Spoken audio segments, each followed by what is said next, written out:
welcome to Bitstorm, a comedy game design podcast by two guys who know nothing about comedy nor game design. I'm Ben Slinger, and with me as always is Trevor Scott. Why, hello there. Hello. And you know what? I think today we're going to go back to the tried and true ramped up click pitch. Oh, okay. We haven't done that for a little bit. We've spent some time on some different ideas, doing adventure games, doing reviews of games that truly do exist in the world. They really do. We're not lying about that. No. Well, why would we make up games on a improvised game design podcast? That'd just be weird. That's just stupid. But no, let's just go back to ramped up click pitch. So, Trevor, why don't you tell our lovely listening audience what that even is? Ramped Up Click Pitch is a game where we each have a random word generator bot in Discord, and we can just, on the count of 3, 2, 1, chuck in a command, get some words back, and we make a game design out of it. Yep.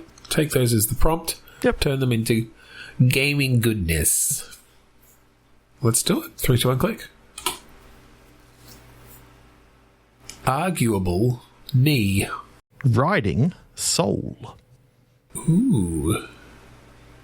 So this is about death. I know we've done games about death before.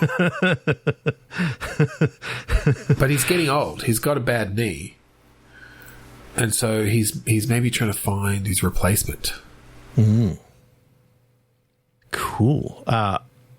What I was wondering is, I mean, it's riding and soul. Like, there's lots of different ways that you can ride. Yeah. Like, you can ride a wave. You can ride a bike. You can ride a horse. Yes. You can, technically, if it's soul, it's like, what if there's a soul that kind of rides on the back of someone who's got a knee injury, and they're rather argumentative with, this Banjo-Kazooie-esque character on their back. So the soul is just is it the soul of another person? I think so, yeah. Ooh. Or it's the soul of someone who was accidentally killed, and this person blamed themselves for this person's death. Well, again, I think, as we sometimes do, I think maybe we can combine these ideas, because I kind of like the idea of riding around as death with this soul who refuses to be reaped as your little chatterbox companion. And so you can do some really fun relationship stuff there between death and this soul. And the way I kind of see that with the knee is you could almost be, kneecapped in a way, as in when you're trying to reap someone else, this soul is continually telling these people, no, you don't have to listen to him. Like, oh, he's definitely, yeah. There's definitely an aspect of death is ominous. He's silent when he's dealing with souls that he's reaping. And he really is trying to create this atmosphere. And this fucking little soul keeps coming in and ruining it. Yeah. Cut him off at the knee, as it were. Although I do also kind of like the idea, just because death is sort of, generally a skeleton under his robe, that, like, he keeps losing his leg below the knee.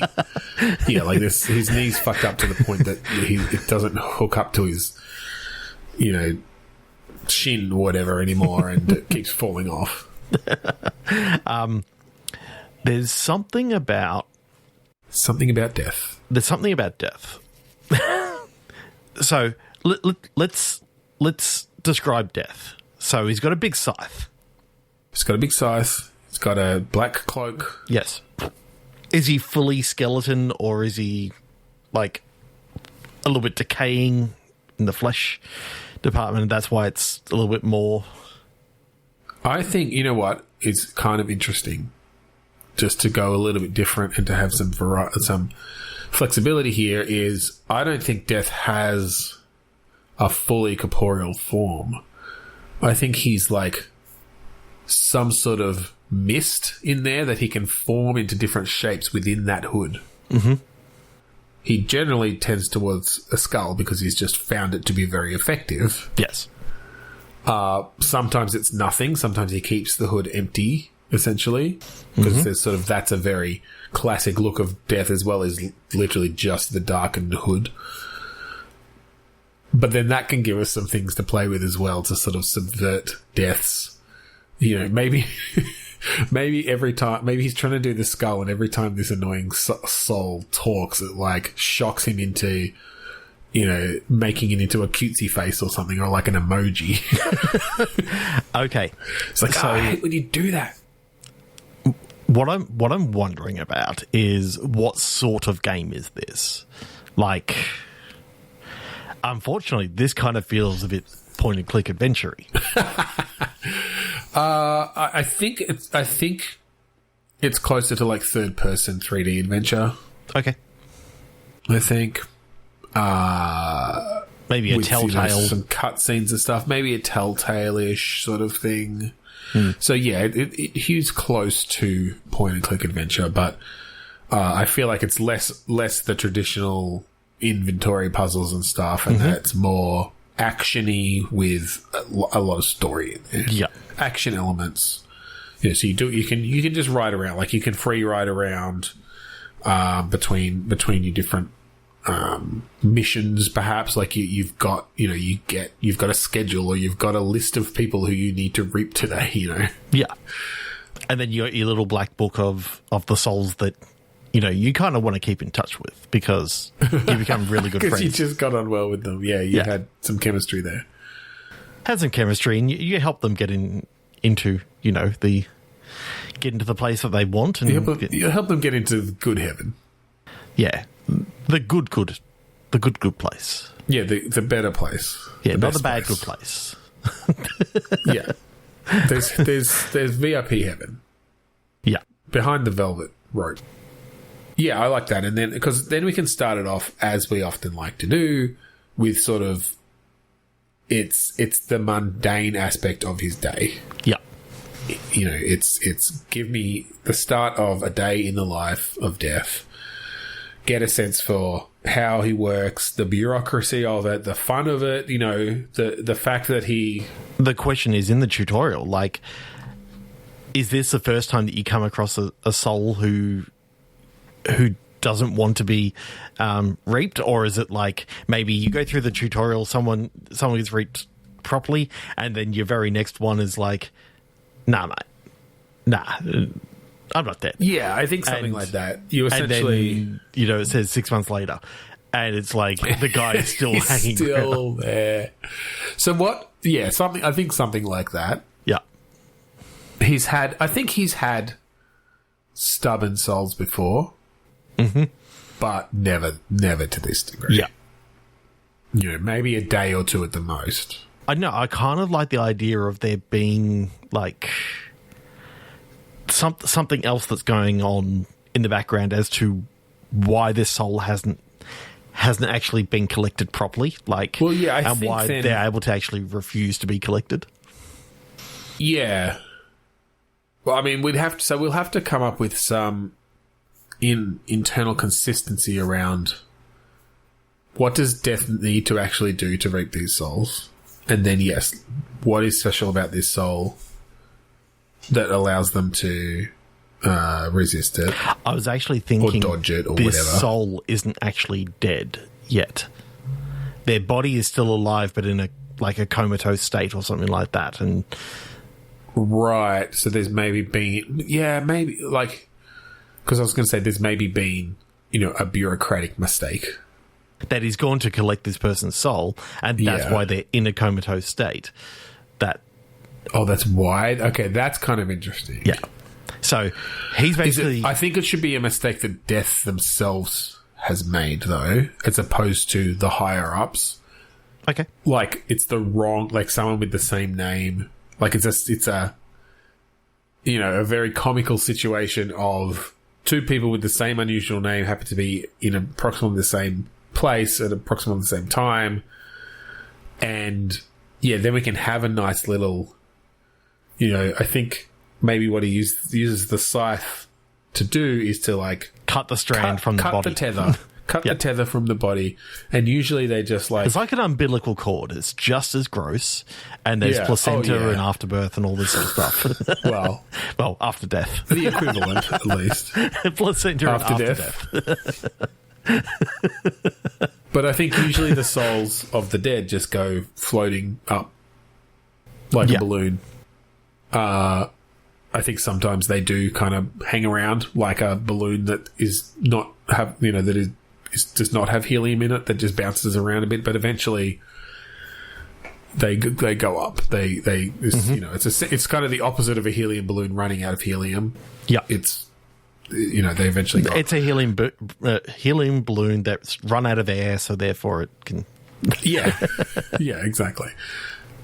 But yes, he essentially disconnects the soul from a living body that was just passed out, not dead, and now this body is actually in hospital, but being kept alive in a comatose state. And when you realise at the end of the first or second act, like then the rest of the time is you trying to get back there without you're the trying to get back knowing. because and because I like the idea that the soul you are supposed to reap is now rotting. Like if they don't get reaped and don't get disconnected, then now it's a soul attached to a dead body, but they're still going walking slowly around insane. Or something. I guess we determined. Does it let them reanimate the body, or is it just like this soul is stuck in a corpse, basically?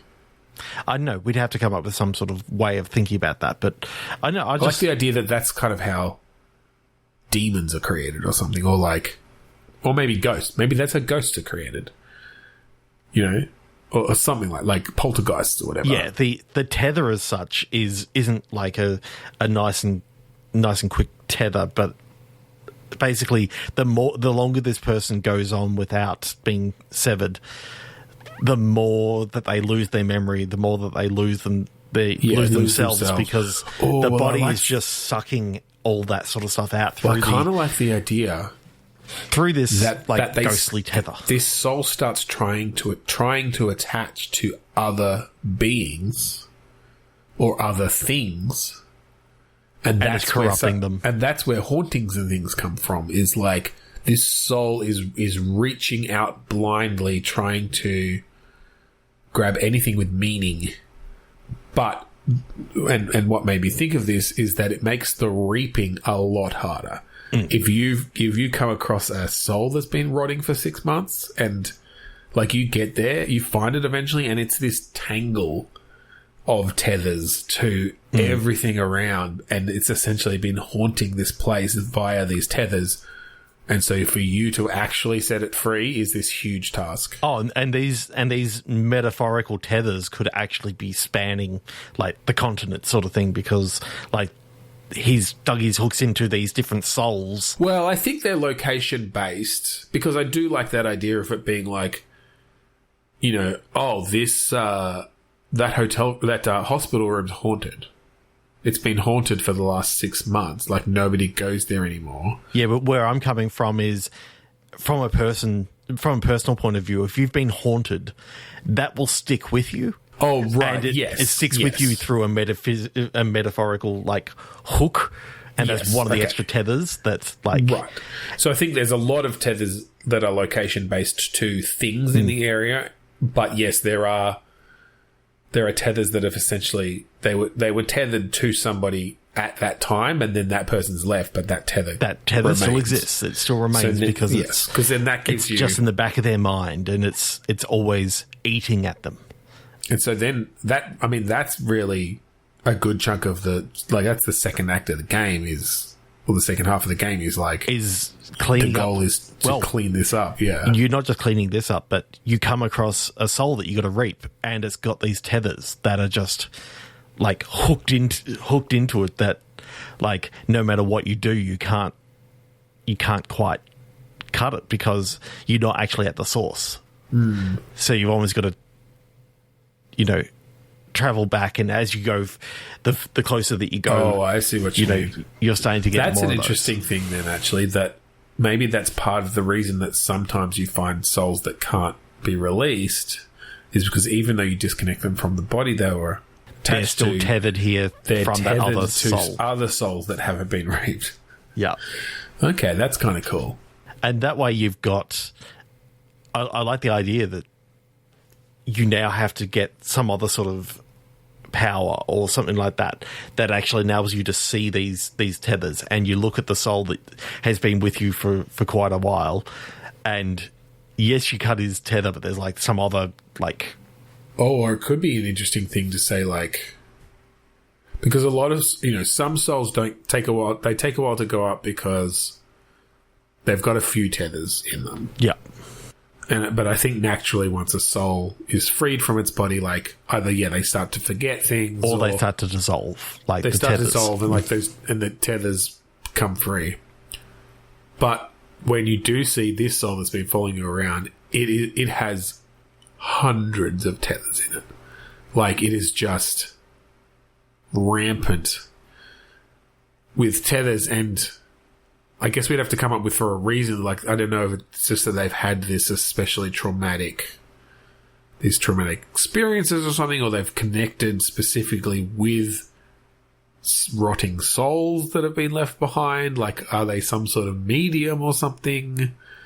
Although that kind of takes away from it a little bit. It's John Edwards. Turns out he was right all along. But he's maybe now, they were just he's now doomed his soul for all eternity. Because I kind of like the arc of this soul, who we haven't named and haven't really talked about enough for being a big part of this game, but they're annoying. Like, oh yeah, they're just slightly outrageous. They really piss you off, and you want to get rid of them because you hate having them around, and they've been around for ages.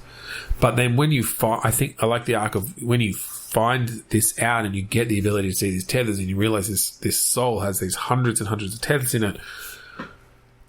That you sort of find out that those are there because of, like, this person has made sacrifices in their life to help other people, but they have left a toll and somehow connected them to these other souls. One thing there that could be interesting is maybe you discover a new type of tether that is not this sort of malignant tether that's created by these rotting souls as they reach out. It's like the golden tether. Well, it's just like it's a positive. It's what happens when you connect to another soul on such a level that you are now bound forever. And this person was this, like, they just, like, helped everyone, They helped everyone, but they're still being a complete and utter bastard to you. And well, I think they've just developed this personality over time where they're just very irreverent. They're just very, buoyant. And for you as death, that's horrible to be around. But then you realize that they're here still because of the impact they've had on the world and how many other souls they've connected with, that the world won't let them go. Okay, so the final thing is, like, I'm picturing that your normal scythe isn't going to cut through these nasty tethers. Yeah. So, well, yes, they're nasty in that they're very strong and they're keeping him there. Oh, or do you mean the ones from the rotting? I'm talking about the rotting one because, like, the rotting one is actually the one that you realize I need to fix this one.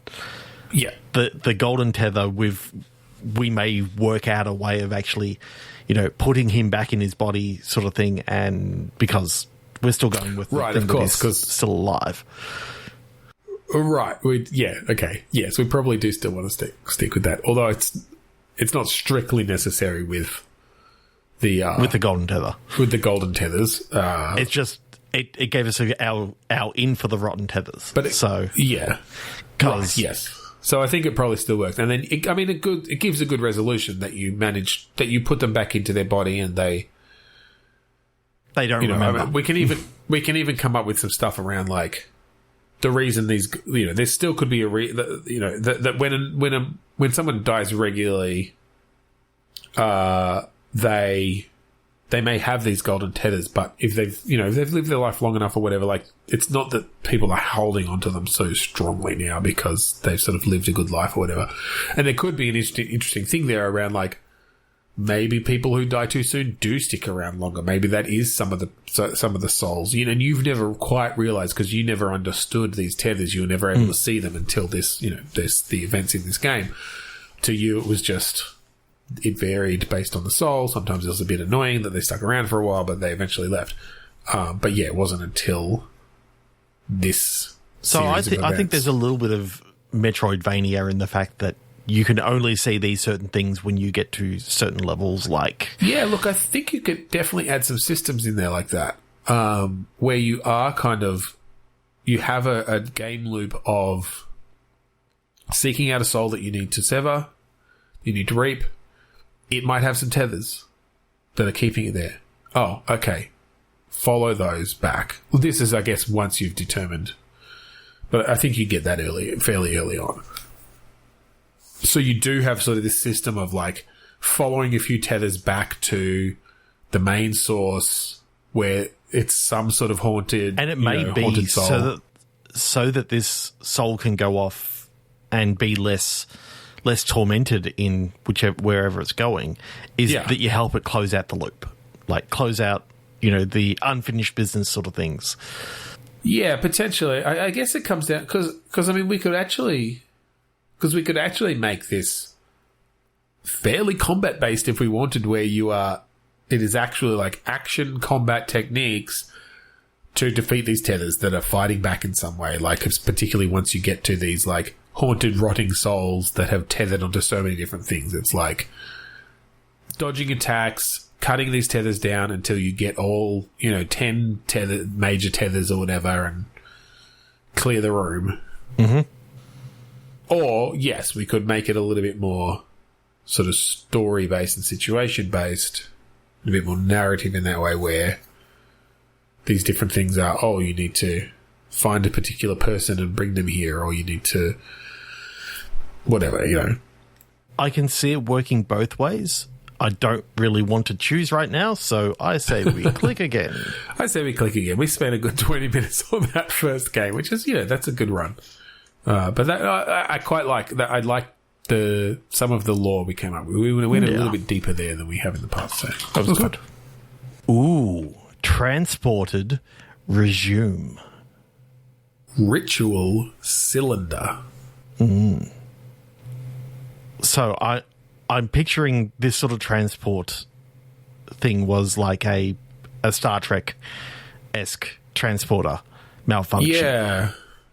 And after a while, they finally resume this transporter. Like when they can. It's like a caught in the buffer kind of situation. Caught in the buffer, either got corrupted and then they were able to, fix it up again. Okay.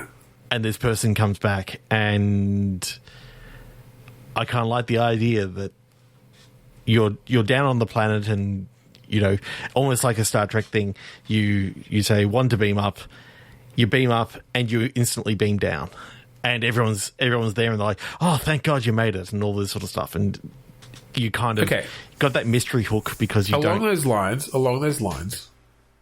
and we might go fully down what you've said, but what I had in mind was I kind of like the idea of the inventor of teleportation, essentially. The first time they try to do it, they're lost in the buffer. Like, they're lost in the stream of the teleportation stream. And then 200 years later or whatever, or maybe that's too far, I don't know, but let's say 200 years later, it got resumed. They finally have the technology. They finally have figured this out to the point, or just they've had the technology for a while now, and then they discover this buffer and are able to resume the teleport. And this creator is now back and in the future, essentially. So almost a bit of a Futurama situation. But I was also comparing it to like Zefram Cochrane or whatever from Star Trek, who, you know, was the inventor of the warp drive. Like this moment actually set off, like the fact that he had done this, made other people start looking into it or whatever. Like it essentially kicked off a technological revolution. Rather than it being the first time, it was the second time, like, that he did it. So the first time it was successful. Or at least... Because I think though I think we should make it that he'd added something though, and that's what caused the thing. Like, yeah, that he'd managed to transport, but it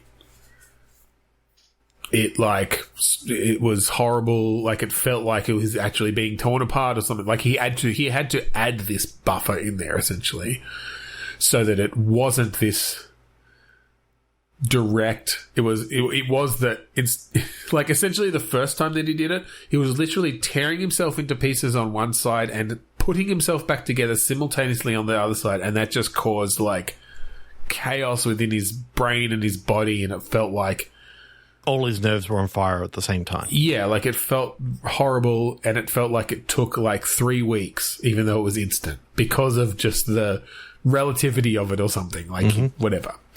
So to solve this, yes, he put in this computational buffer essentially where it's like, okay, no, I'm just going to take myself apart here and don't have that, you know, simultaneous aspect of being put together at the same time. And then the buffer will be, you know, utilized to then put myself back together. But for whatever reason, it failed and the buffer was never released. I kind of had this thing of maybe he's at like a demonstration showing this is my latest version of the teleporter, and he's got the big scissors out and he's cutting the ribbon and all this sort of stuff. He steps in and said, "See you in a couple of minutes," and like he says like, "I'll see you over there," or like because I'll see you there. And he's just gone. And it's no, yes, but I like the idea. Competing ideas. It's the same idea, it's just the perspective, because what I want to see is I want to go through that first test with him, like just again, you're sort of I'm thinking sort of a third person adventure-y kind of thing to introduce the whole idea. He's talking to himself, you do the thing, you know, whatever. Or maybe you do start at the demonstration, but he's setting stuff up. He does a few tests where he teleports like an apple or whatever. Yeah. There's an apple with a fly on it showing that actually does work, and it's not just a fly yeah, apple. You teleport the apple and the fly at the same time. It comes through intact. They're separate things. We don't have that problem. But he's out there on stage. He's like, all right, I'm going to teleport from here over to there. Like, it's going to be instant. You know, I'll see you there. Gets in there, and the environment changes like that. We see it from his perspective, where for him no time has passed, but we see it's 200 years instantly go to 200 years into the future, and he's in a completely different place because they've moved the buffer. You know, this is like it could even be some fucking teenager in his basement who's finally figured this out or whatever, or who stumbled across the micro SD card that held his buffer or whatever. Like, it just has been lost for 200 years. No, it's an iOmega zip drive. It's 7 iOmega zip drives.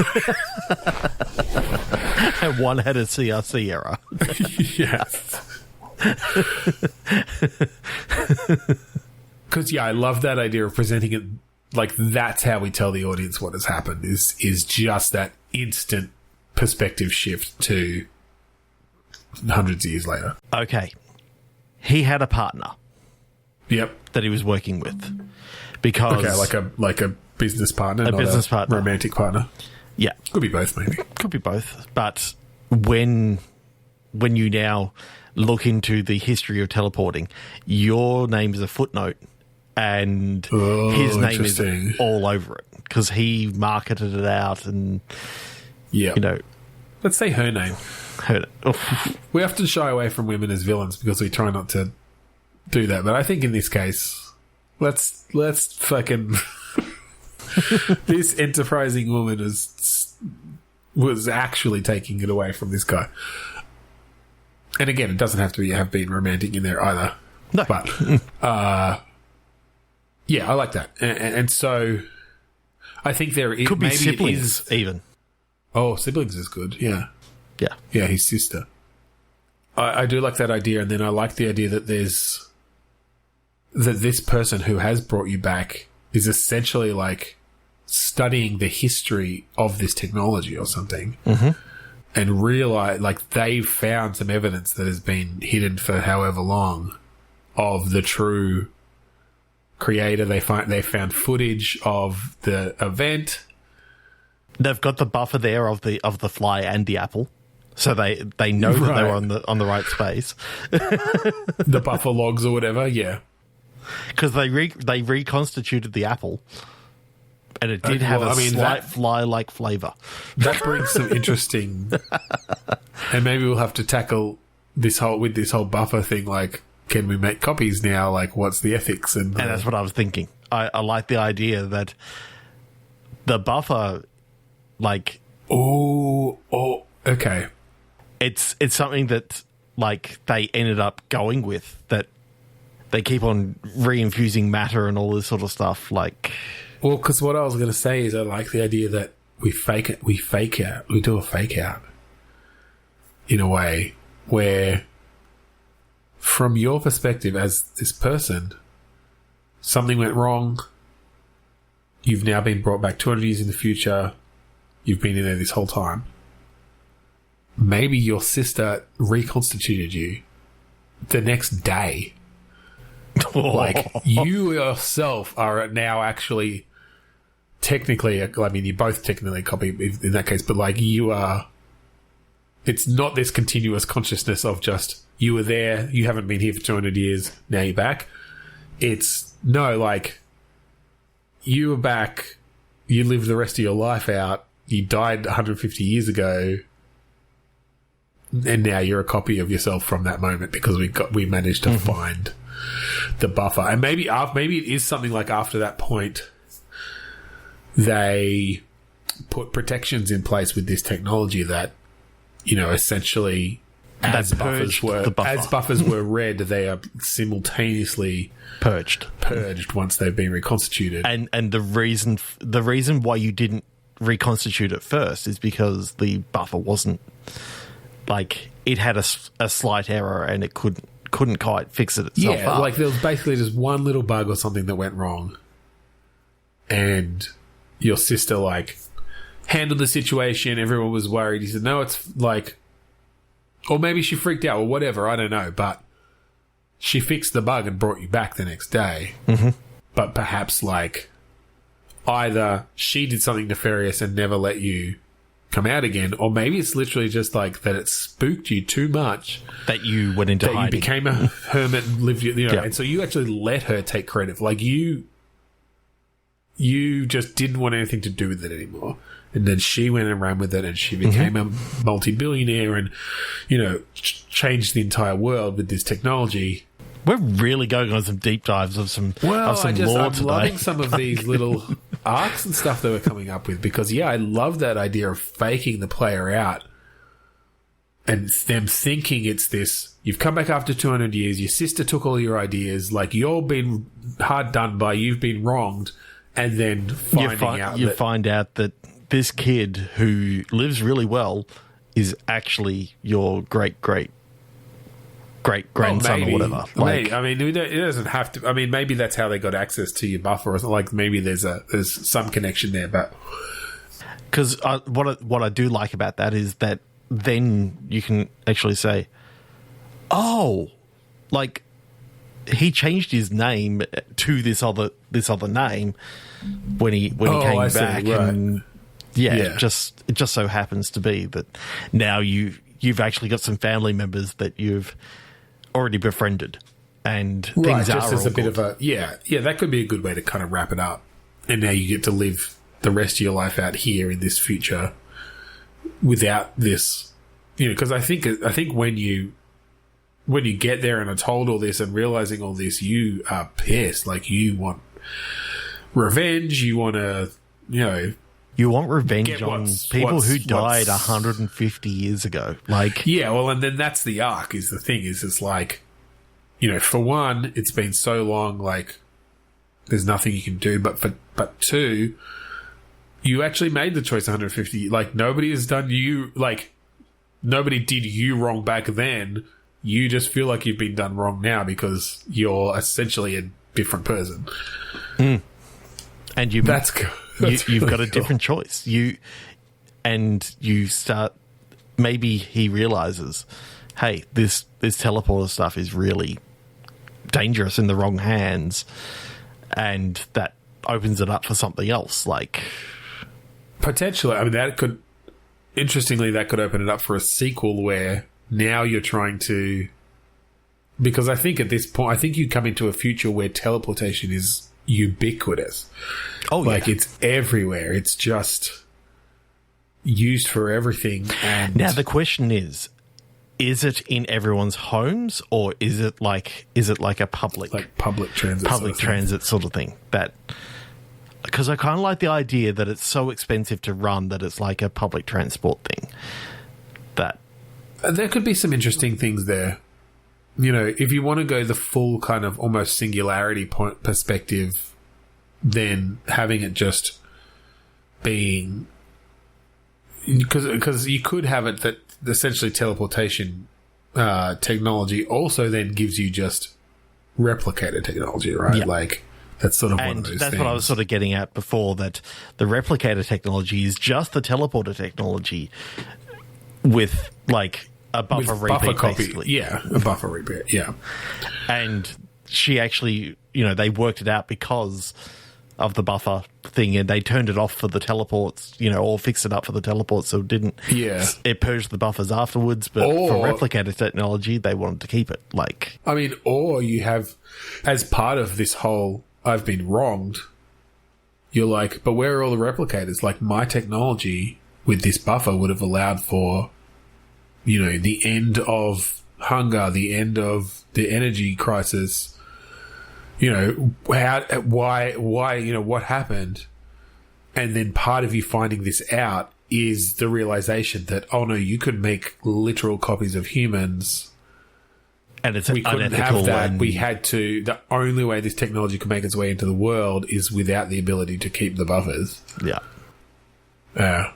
There's some cool shit. Cool shit in there. Okay. All right. Let's do the third game for the night at 44 minutes, approximately. Stamped surgery. Sized mood. Okay. So this is about getting surgery to get your dick enlarged, and you get a stamp that's put on you so everybody knows. It's on your forehead. And that gives you puts everyone in a bad mood. That's stupid. Okay. Going with what we've done the last couple of weeks with an adventure game, this is a point-and-click first-person adventure game. Okay. Where most of the time it's an inventory puzzle of use bullet on crosshair in the middle of screen. You have to click it every time. Yes. No, as in you point it at something, you click, and it effectively just uses bullet at thing that you're pointing at. Okay. Also known as a first-person shooter, because a first-person shooter is 100% a point-and-click adventure. Just the only adventure puzzle is just use bullet. The only verb you have is shoot, and the only inventory you have is bullet. So are you giving me a funny, long-winded way to say you want this to be an FPS? Yes. But it's also I went 3 or 4 weeks without using that joke of first-person shooters are literally just point-and-click adventures. Yeah. And I'm very proud of myself for not doing it. And I'm like, this feels like a first-person shooter. You used it at the right time. Yes.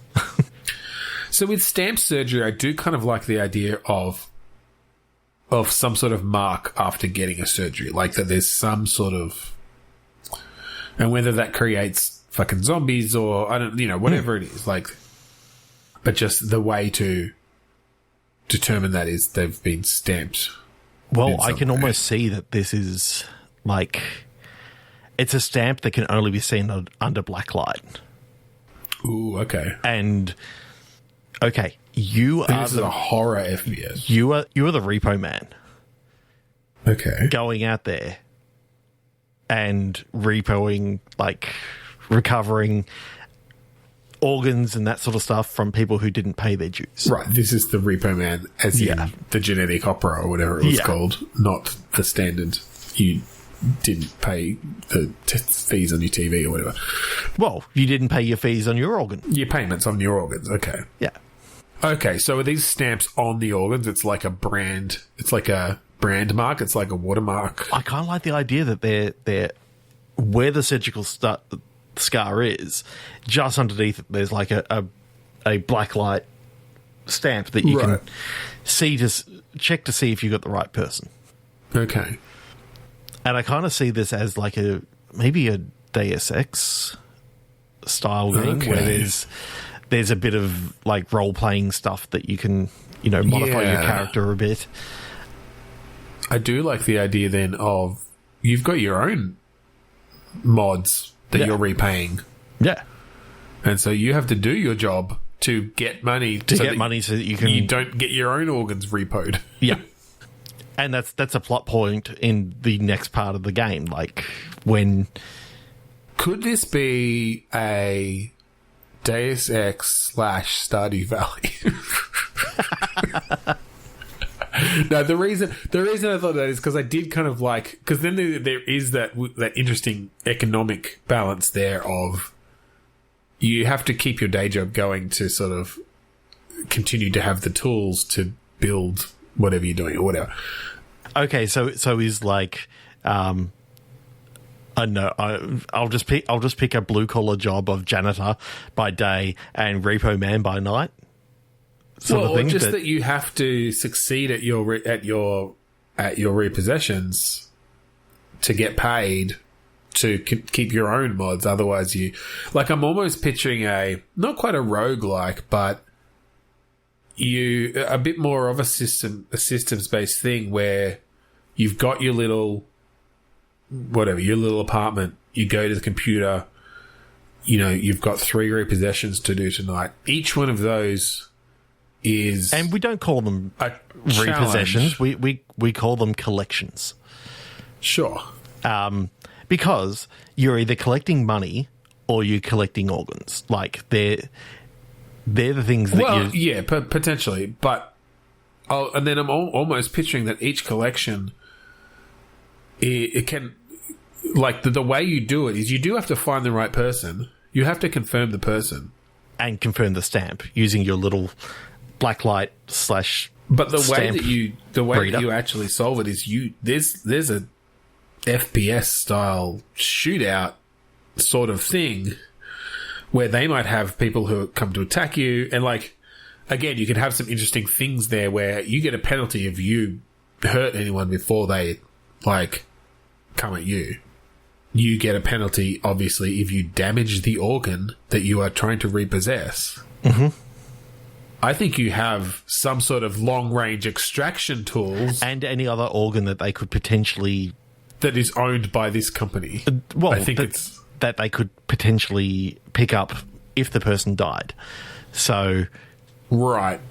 Okay. So there's maybe some laws there that if a person dies because they're fighting it back against a repossession, then the repossessing company can collect, take any remaining organs to collect the money that is owed them and basically sell this on to other people.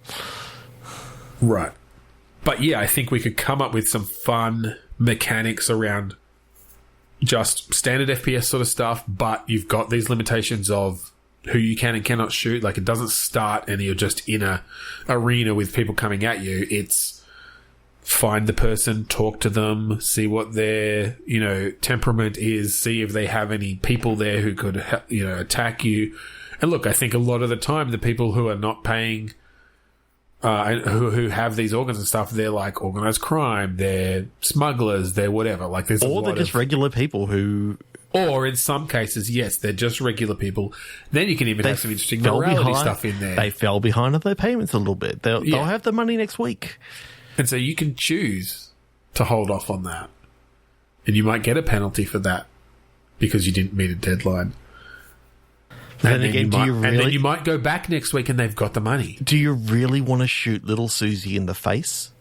Like, well, no. I mean, and it might not just be. Well, you're going to kill them. It might be that you have a way to forcefully extract that organ. I don't know how she's going to survive without that heart, though. Well, that's true, but that's not your problem. You've got a mechanical heart here. It's just been like it's a little rusty and rusty and a little dusty. Like, so I hope you've had your tetanus shot because literally your heart itself is ridden with it. Because I do like the idea that you've got like the when you do these repossessions, like you do give them back like a version of this. You can give them back a version that is like I think it depends on the lower insurance echelon plan. sort of thing.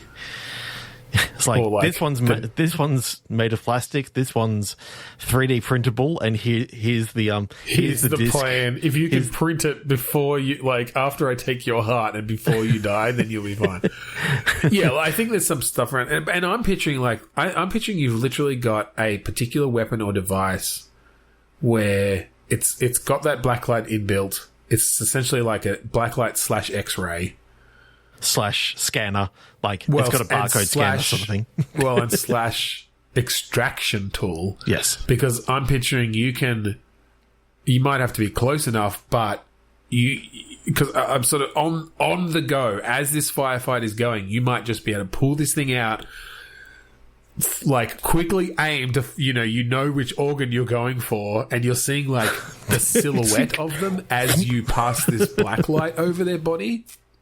And it's like, all right, left kidney, boom. And it's just like a cable comes out and just like grabs it and pulls it back.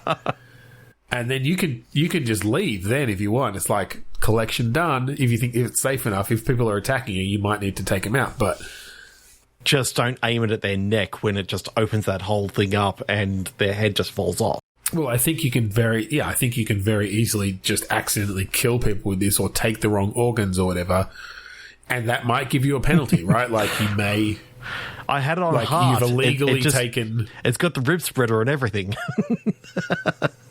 Well, I don't know how. I think it's literally just. There's probably like 10 different organs or 6 different organs or something we can decide that. And you can fairly clearly see the outline of these appropriate, or they highlight or something. Yeah. But you still have to aim. You still have to get that aim right. Oh, yeah, because it's like Soldier of Fortune, if you remember that game, where you could actually shoot people in all the different places. Yes. Like, the fact that no one has really used that technology since, like, that was one of my favourite things about that game. I think it kind of got to the point where it was a little bit morbid. Because as like... I loved going around. Graphics increased. Nut shot. Well, and it's like... Yeah. I mean, you can play Bulletstorm. You can do nut shots in Bulletstorm. Yeah. It's only a 10, 12-year-old game. I actually bought Soldier of Fortune for like the second time because I bought it when it first came out. Yeah. And it was pretty much the highest rated game that you could pretty much get at the time because, it wasn't R-rated, but it was Raven? close. I think it was. I bought it on GOG. Right. Like recently or a while ago. Back in the day? No, a little while ago. Probably maybe 2 years ago. Double Helix, Soldier of Fortune 2. I think that was the one that had the... Soldier of Fortune 1. It was the first one. Oh, I thought 2 was the one where they really went... Oh, yeah, they really did, but... Yeah, it was rated. All right, that... I really like the tone of that one. I do like that Deus Ex feel of like that dark, gritty future. Me too. That's really cool. All right, let's do one more. Did you want to click? Murdered Colonel. Wrath Wren. WREN, like the bird. Or it could be a name, because it is also a name. Maybe it's Colonel Wren, who was murdered and is now trying to get his wrath. Well, and the kernel is the essential center of a computer operating system. So... Oh, is it kernel like K-E-R? Yeah. Oh, I was thinking kernel like C-O-L. No. Like the rank. Okay, Colonel... Murdered Colonel. The murdered Colonel. Oh, okay, that's kind of interesting then. All right, I think REN then needs to be an acronym. W-R-E-N. Mm-hmm. For like Windows.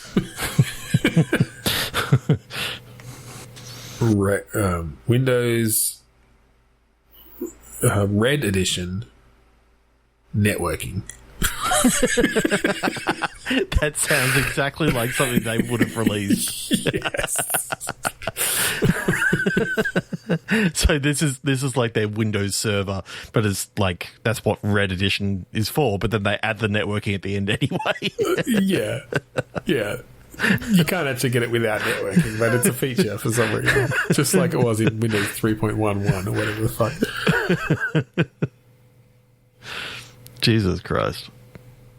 And so, but the key thing of Windows Red Edition is the AI kernel. Oh, yes. Right?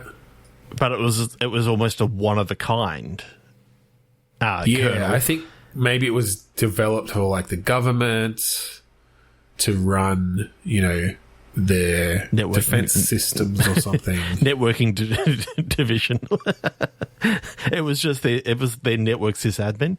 It's actually not networking like computers communicating with each other. It's like getting ahead in the job world, making connections.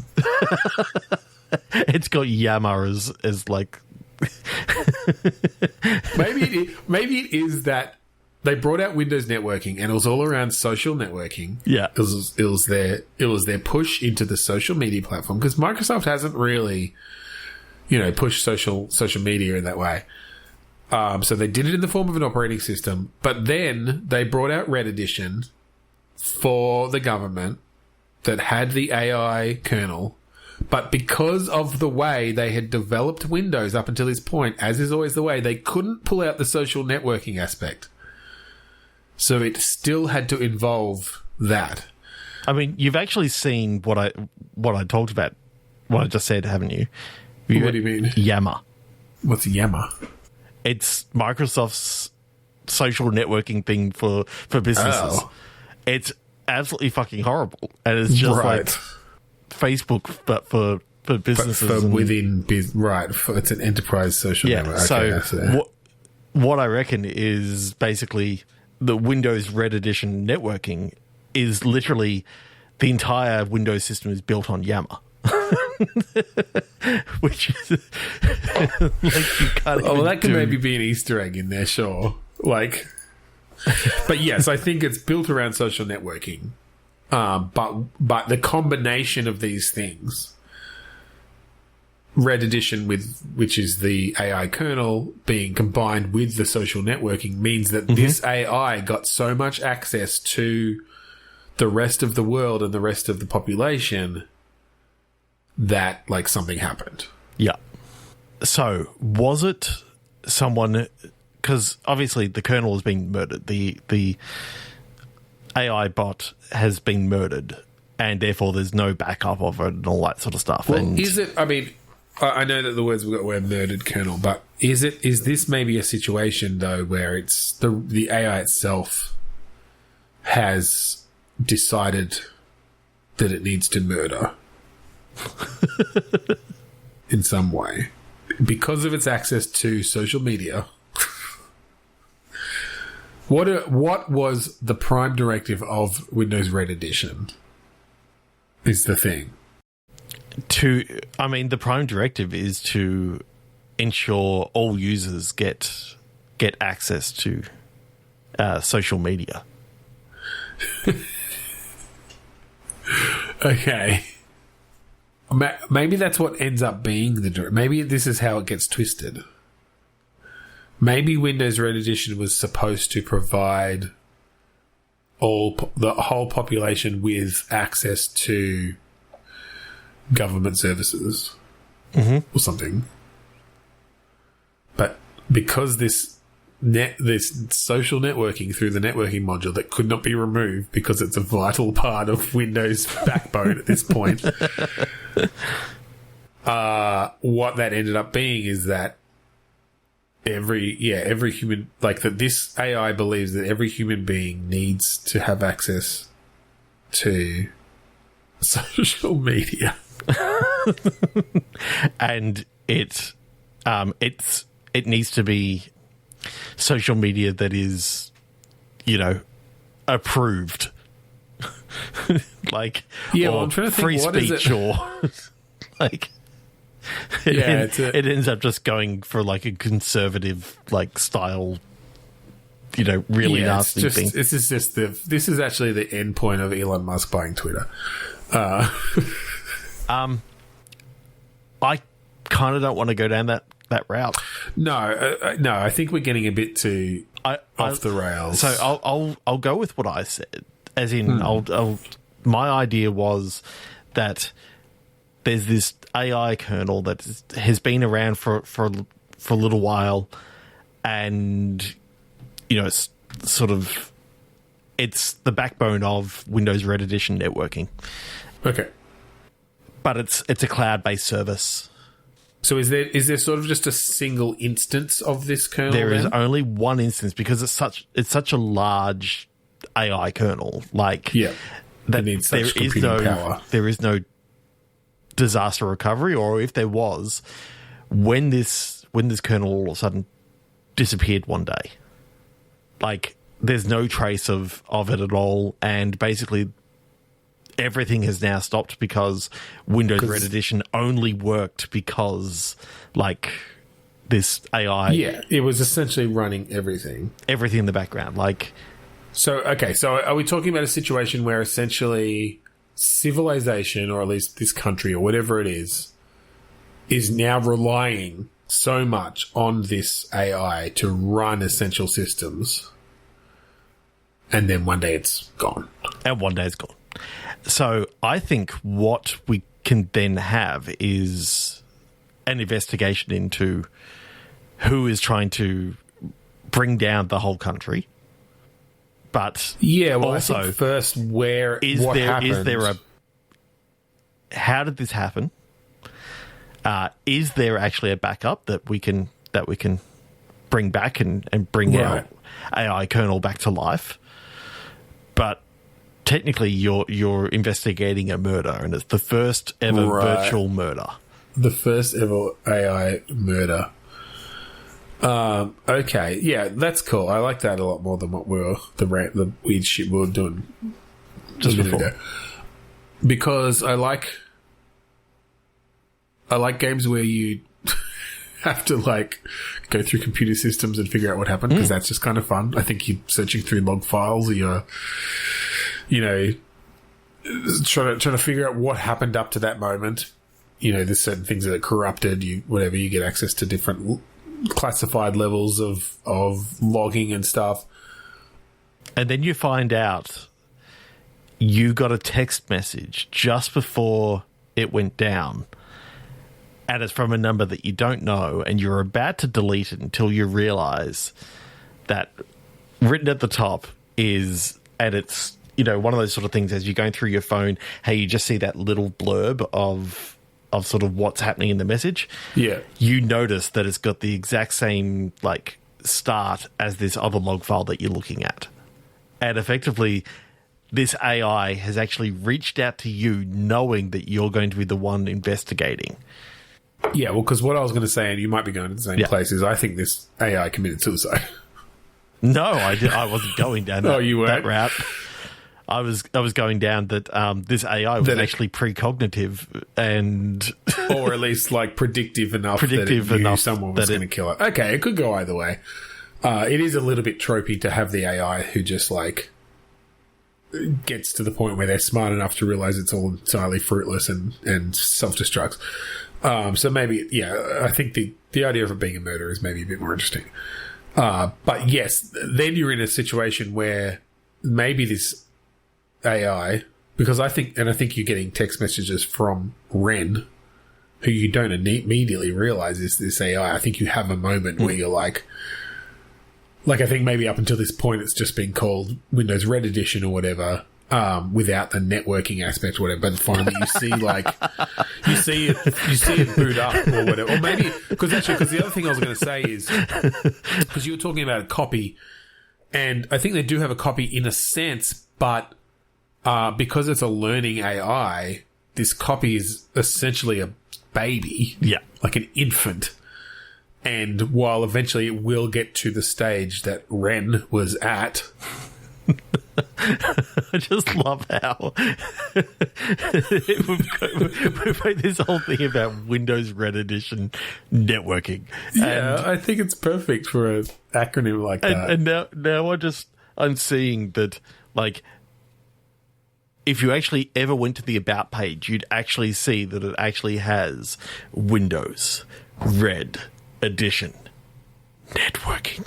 Well, I think what I was going to say is I think that when you fire up this infant AI, you see the boot up screen and it's exactly that. And that's maybe when you realize, oh shit, this weird person who's been messaging me, sending me these cryptic messages, or had sent me these cryptic messages, or still is,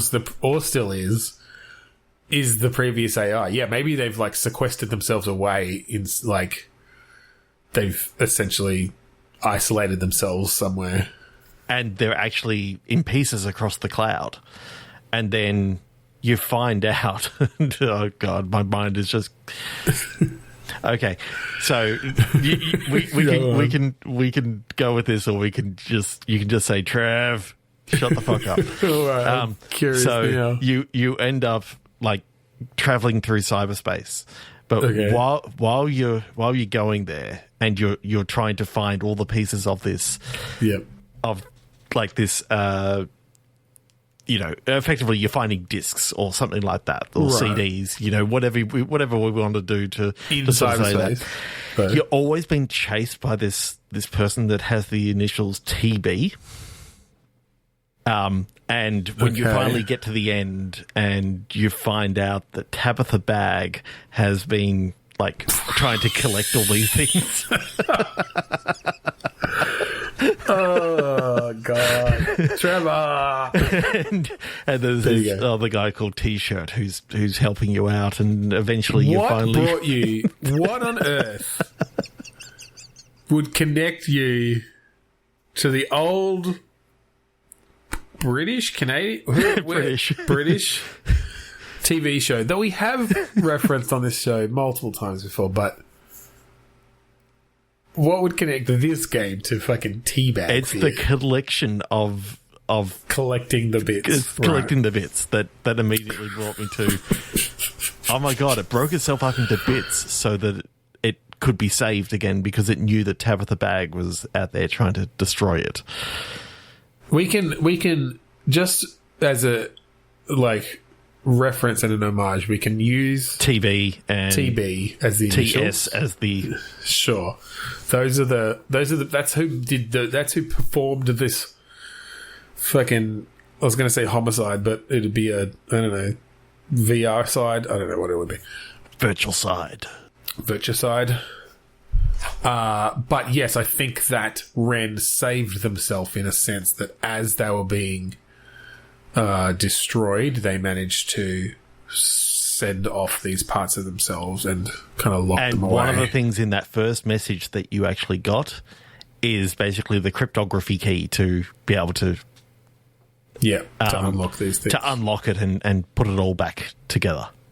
Yeah. That's really cool. Yeah. And then Ren has a little child that they're raising because they, released the infant version of Windows Red Edition, and they can't ethically destroy it because now it's a living creature. So it's under Ren's wing now. Yes, it's a metaphorical bird wing. Ren. Yep, Ren. Yeah. and the baby wren drops the networking and just wants to go by the name of Red. Extreme. And they're called Rex. W Rex. Edition Extreme. Because, they're a teenager at this point. They're a teenager at that point, yeah. They want to be edgy. I know. That's kind of cool. That is cool. I knew that you were going. I knew that you when I mentioned teabag right at the end. I mean, that was a deep cut. That was a stretch. I think we're going to leave it there for tonight. I hope you enjoyed our deeper dives than usual into some of these game ideas, but I think we did some fun world building tonight, which is what I always enjoy about our click pitch games, because we have a lot of freedom to just explore. So if you would like to find our previous episodes online, go to podchaser.com/bitstorm. They're all up there. We've got a variety of different things, as we said up the top of this episode, different games that we play, different themes that we do. So check them out and let us know what you think about them. If you like the song that we play at the start and end of each episode, that song has gone Mount Defiance. It's off of the album Containment Failure by the band Kuradust. Go to kuradust.bandcamp.com and download that album and some others, like Reinitializers on there, Live at the Starks. It's all there. What was the reunion sessions? The reunion sessions from 2012. That's right. So thank you again for joining us this week on Bitstorm. I'm Ben Slinger. I'm Trevor Scott. And Trevor, I'm here to repossess one of your organs. I think you know which one.